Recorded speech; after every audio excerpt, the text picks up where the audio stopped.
Hey everyone, welcome to our webinar with Andrew Higham from Mission 2020 and how about to stay 1.5 degrees of global warming. I'm Andreas, I work for Climate Tracker, and I don't want to waste too much of your time talking about myself, but want to introduce Andrew, who really is a key expert.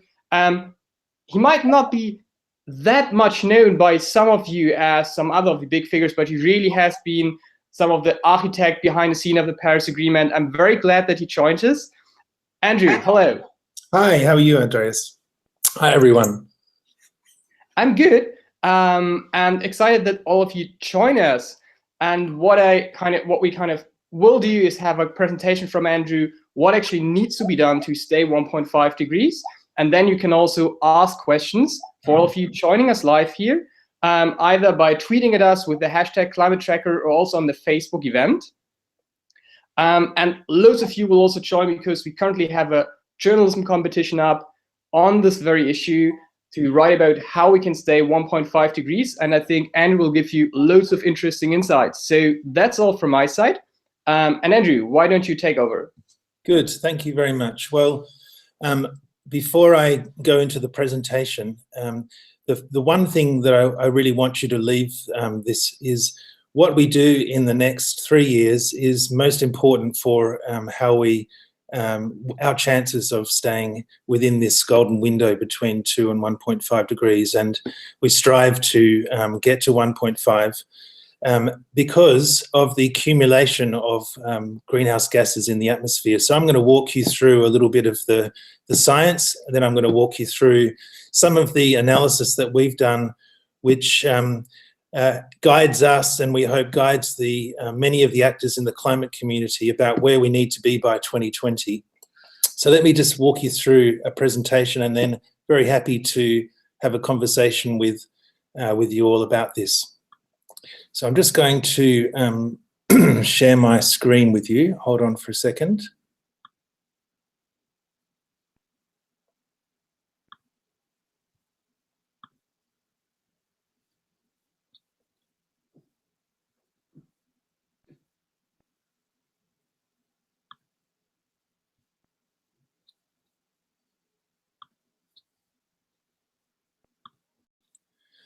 Good. Okay, so hopefully you can see this. So what I'm I'm afraid, sorry to interrupt, Andrew, but I think as soon as you clicked on the full picture mode, it's you, not the presentation in the picture. Okay. All right. Well, hopefully this is better. Can you see the presentation now? I'm afraid not. I don't know, could you quickly restart? I'm sorry for everyone watching, but I'm sure we'll have this figured out very soon. Yeah, great. Good, okay. So quick one-on-one on climate science. What this graph is showing you is that we have a certain budget, and depending on how risky you want to be, it's somewhere between 600 gigatons or 800 gigatons of carbon dioxide, which is the most important gas in this equation that we have left to put in the atmosphere. And this is not just, you know, in the next 100 years, this is forever. And so what we are looking at here are different trajectories that would get us to a balance within the atmosphere. And as you can see, 3 different scenarios here for peaking, which basically gives you a pathway to get to 1.5 degrees or well below 2 degrees. And as you can see, peaking by 2025 really does make it very, very difficult for the economy to adjust. Ideally, we would have already peaked. We believe that with policies and measures, with action from the real economy, we can bend the curve in global emissions by 2020. The Paris Agreement, when it was adopted in 2015, was adopted by parties with the understanding that the commitments that they had made, the progress in the real economy was insufficient to get us on that pathway. And parties agreed to two things here which are important. One is that by 2020 they would begin the ratcheting process, and secondly that the agreement itself would continue to ratchet every 5 years ambition so that we can bend down in a manageable way that trajectory of global emissions. So what we are expecting beginning this year is a process of stepping up global ambition on climate, and that's essential for us not only to get on the right pathway for climate, but also to deliver on the Sustainable Development Goals by 2030.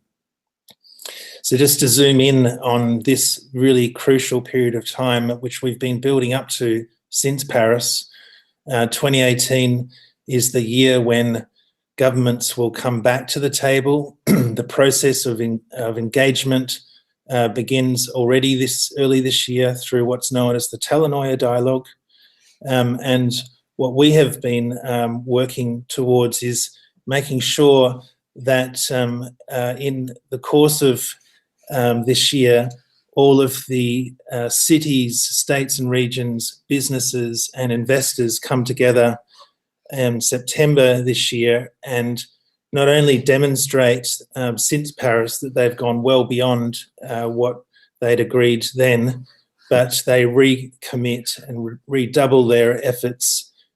We hope, and that will create the political space for governments to do more in increasing their ambition by 2020.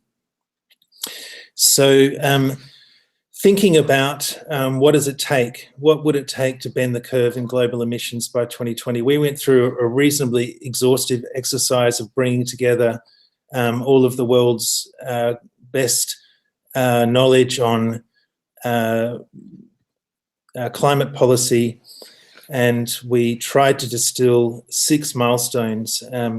And I'm just going to walk you through what we see based on that knowledge to be the key points that we would need to reach in each of these 6 milestones. So in energy, firstly, we would need by 2020 for renewables to outcompete fossil fuels as the main electricity source. And really good news here. I mean, IRENA projected, based on cost decreases in renewables, that we will be at that point by 2020 where globally renewables will outcompete fossils. Secondly, infrastructure.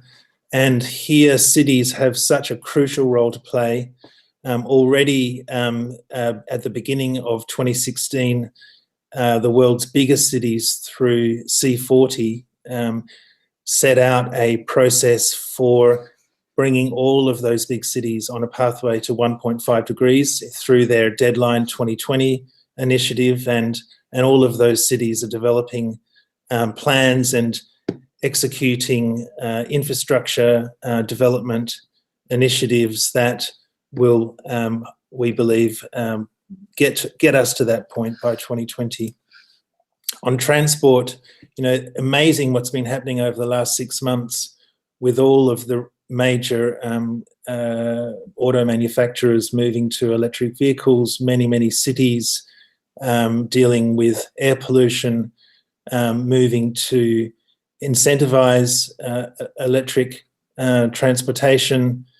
We do need that to be based on renewables, and we're seeing also national governments beginning to take this serious, not least of which India and China, but also increasingly in Europe and elsewhere in the world. Land use. This is really important and unfortunately has been left behind with in the climate conversation, really overshadowed by energy. But if you think about where we would need to be by 2050, what happens in the land sector really does make or break success. And what we really need to see here is a real significant change in the way that we produce food, in the way that we consume, and in the way that we protect our natural areas. I would say here, this is where we have a really big push that's required, and we're hoping that the Global Climate Action Summit in September in California will be a moment where we can start to bring much greater focus on land. Industry, what we need from heavy industry is for them to be committed to the ambition of Paris by 2020. At the moment, we are seeing some progress with heavy industry adopting what is called science-based targets, which puts them on a pathway to modernise and increase their efficiency, use renewable energy, introduce process measures which reduce their emissions.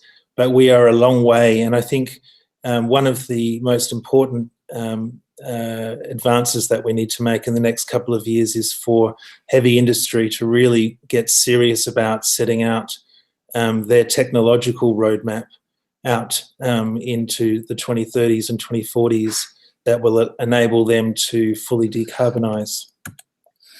And finally, finance, where we have set the challenge for reaching this 1 trillion per year of flows of finance.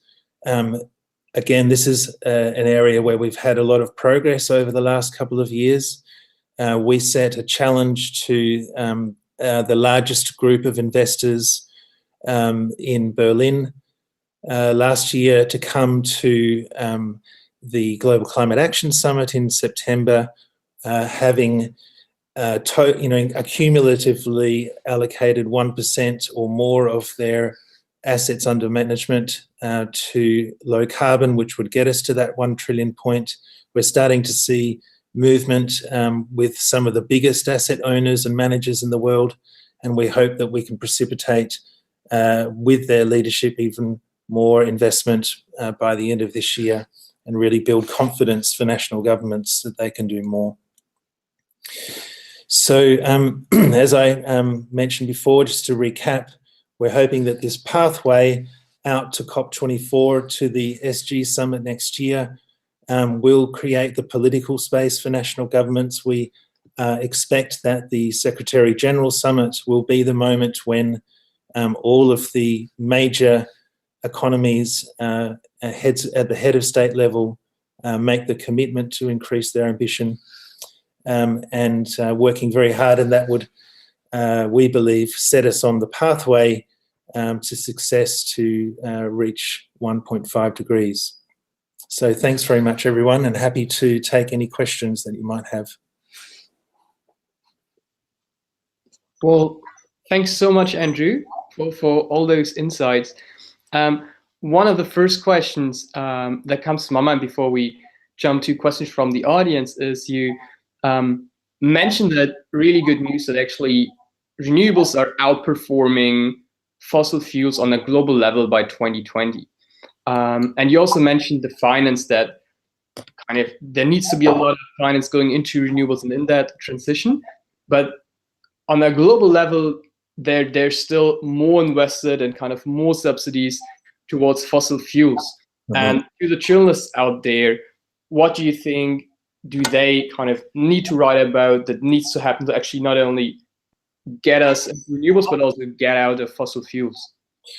Yeah, I mean, I think that's very, I think it's very interesting that despite the fact that we have something like 600 billion worth of flows to fossil fuels, that we still are seeing renewables outcompeting.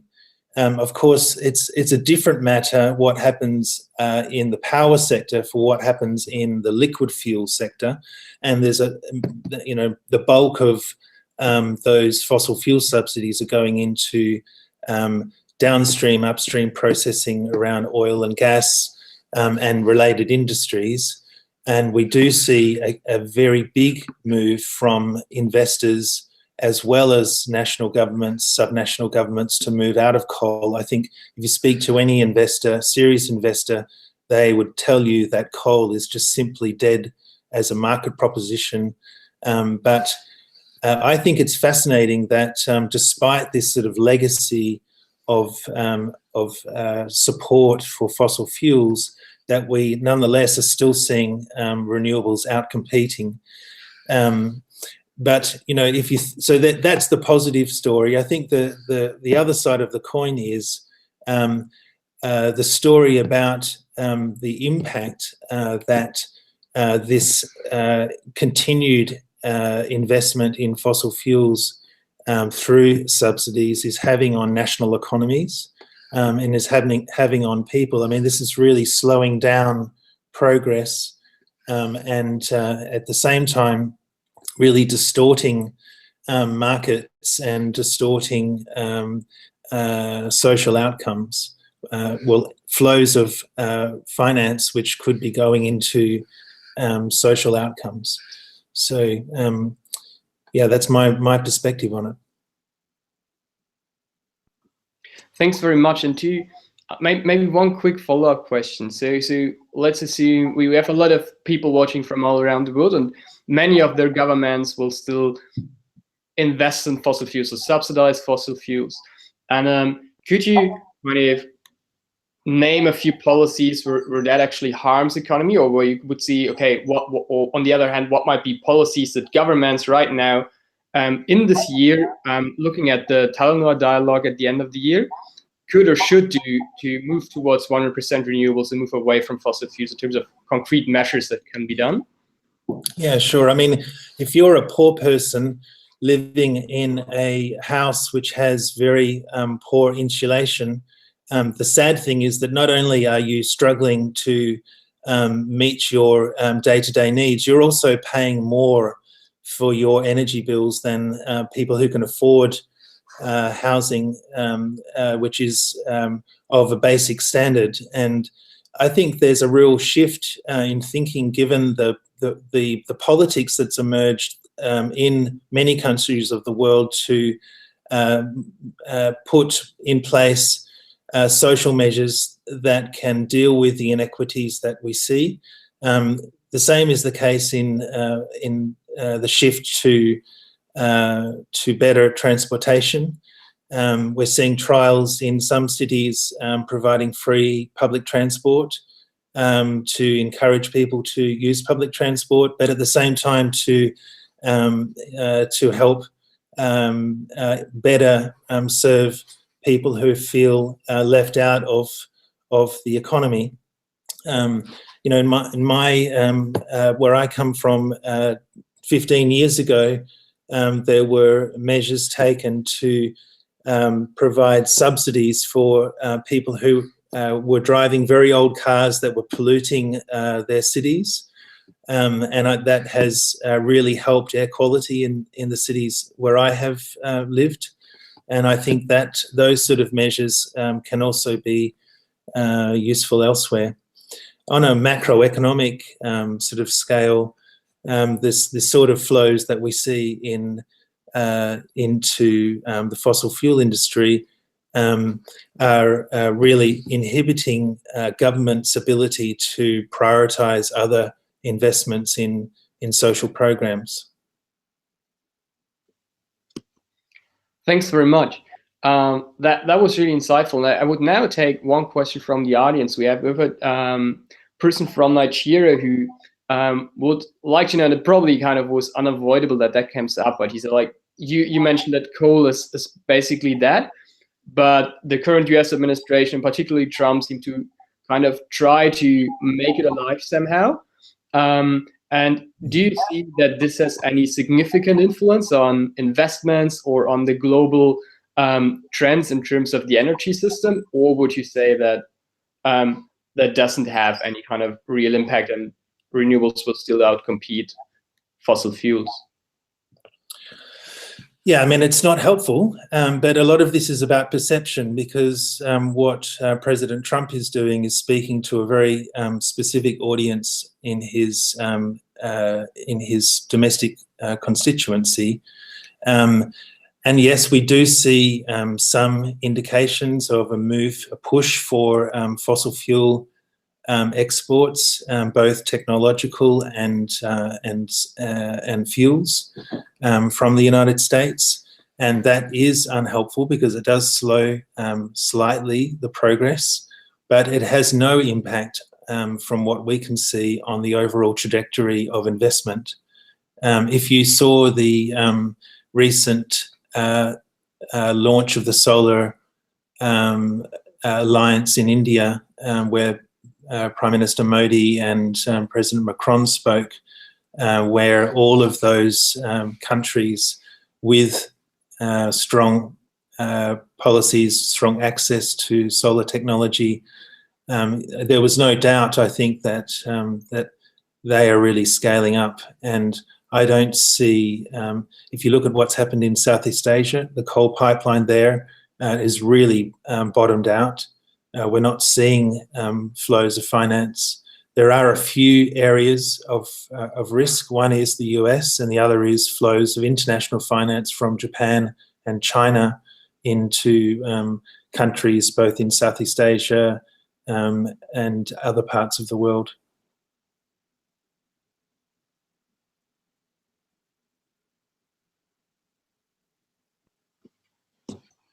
Well, that is good news, I guess. And I would like to come back to that 1.5 goal. And for loads of people, this is a quite abstract number. And my first question on the 1.5 goal, therefore, would be, why is there so much fuss about it? Why is it important that we now aim for 1.5 and not 2 degrees or 2.5? I mean, for loads of people, this might be obvious, but I just would like to quickly get into that before I have a quick follow-up question on that goal as well. Yeah, I mean, I think the starting point is to say, you know, where are we now? And but with 0.8 to 1 degrees of warming, we're already seeing major disruptions to different countries, to different communities. We're already seeing the impacts of climate change, and those impacts are devastating for many communities. So that's the starting point. And if you're in Majuro in the Marshall Islands, or in any other threatened community, any increase in that risk is really unacceptable. So this is about what is acceptable risk. And that's why countries, when they got together in the process leading up to Paris, looking at the science, looking at the previous 2-degree commitment, brought it down to 1.5 because the risks are unacceptable. We're striving to that to protect the most vulnerable. And these are the most vulnerable communities in all countries, not just in vulnerable island countries or coastal communities. So that's the starting point. I think the other thing to bear in mind is that projecting out to 2100 is a very, very difficult thing to do. And really what counts is that we move fast in the near term. We have the technologies, we have successful policies and measures. We know how to do this. So there's nothing stopping us on the pathway to 1.5 right now. We do need to invest in R&D for the future, and we need to do that in a socially progressive way. But 1.5 seems like a small number, but it makes a huge difference between 1.5 and 2 or 3 degrees to vulnerable communities. Well, thanks a lot for just kind of making that once more clear, and that there is actually also outcome from Paris. This IPCC, the kind of probably biggest climate science body in the world, a special report on this very goal, 1.5 degrees, and there have been some leaks around it, and loads of people now kind of brought up a debate that actually 1.5 is only doable if we use geoengineering such as carbon capture and storage. And interestingly, your scenario does actually only involve like natural climate solutions such as land use. So I wondered kind of how do you see in that 1.5 goal the role of negative emissions and the role of natural climate solutions as opposed to geoengineering such as CCS or BECCS? Yeah, I mean, as I was saying before, what really counts is what we do now. That's what we have control of. We do need to think about what will happen in the 2035 to 2050 period, and we need to prepare for that. It is possible, if we are not moving quick enough, that we need to think of other ways of removing carbon dioxide from the atmosphere. I think the other way that I look at this is that there are those who want to get into and who are actually investing in negative emission technologies. And so we need to be prudent about how we're managing that from a global perspective. But I believe that it's very, very difficult to be able to project what will happen in this world in 2100. What we know is that we have technologies that work now, both on the land side and on the industrial side, and there's nothing stopping us from in injecting those into the system in a way which is good for people in a fast period of time. Well, thank you so much, Andrew, for all those insights. Thanks also everyone who was watching. I would say goodbye from here to everyone, but also would like to leave the last words with you, Andrew, if you have any last message you would like to leave the journalists with around the world. Well, I mean, my only message would be this year is the year when we need the real economy to step forward. So I would encourage you all to look very closely at what cities are doing, what other subnationals are doing, investors and businesses. Next year is the year when we will expect the national governments to respond. So we really need to think about the pivot from this year into next year. All right, thanks everyone, and have a lovely weekend, and good luck with all your articles. Don't forget, if you write about this, you can win one of 2 fully funded fellowships to the UNFCCC Intersession, the climate negotiations in Bonn. So goodbye everyone, and thanks for watching. Thank you, Andrew. Thank you.